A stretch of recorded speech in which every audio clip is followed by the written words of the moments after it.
This is a quick summary of all the logic statements that we've been dealing with in this unit so that you can look at just one location for all of your information.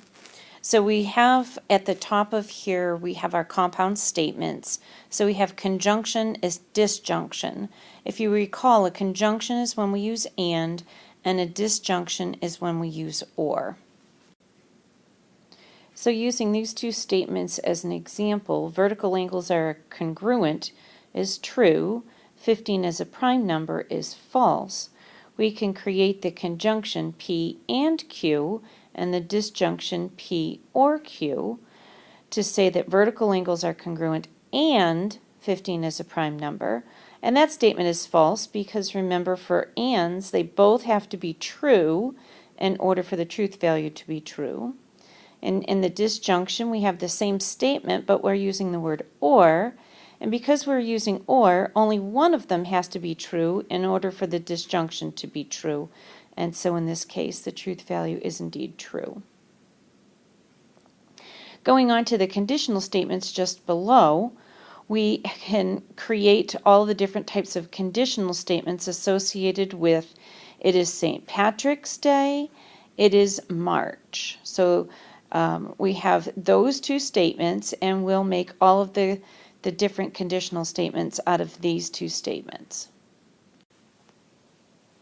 Okay, so here are all of our maps for each one of the different conditionals and the statement associated with that. So we have our conditional, which is just P implies Q. If it is St. Patrick's Day, then it is March.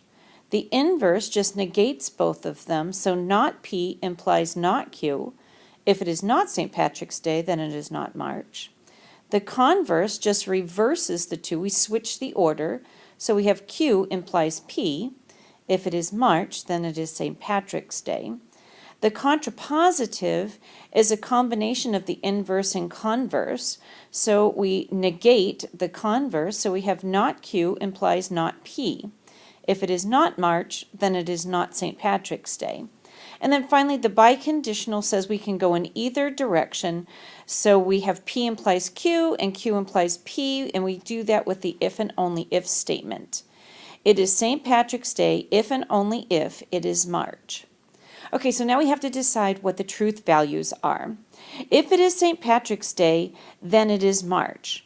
That particular statement is indeed true.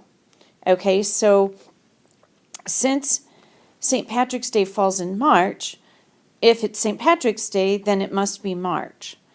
Okay, if it is not, so now we're looking at the inverse. If it is not St. Patrick's Day, then it is not March. Now that's false for all the other days in March. So all other days in March.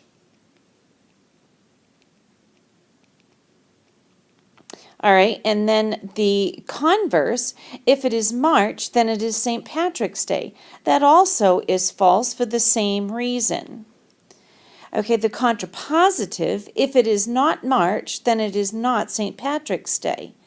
Now, that's not true because if it is not in March, well, no, I'm sorry, that is true because if it is not in March, then it can't be St. Patrick's Day because the only time St. Patrick's Day occurs is in March. So if it's not March, then there's no way it could be St. Patrick's Day.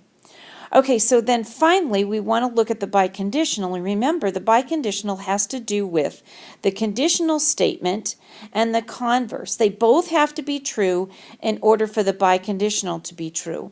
So since the converse is false, then the truth value of the biconditional has to be false, and it's for the reason of the converse.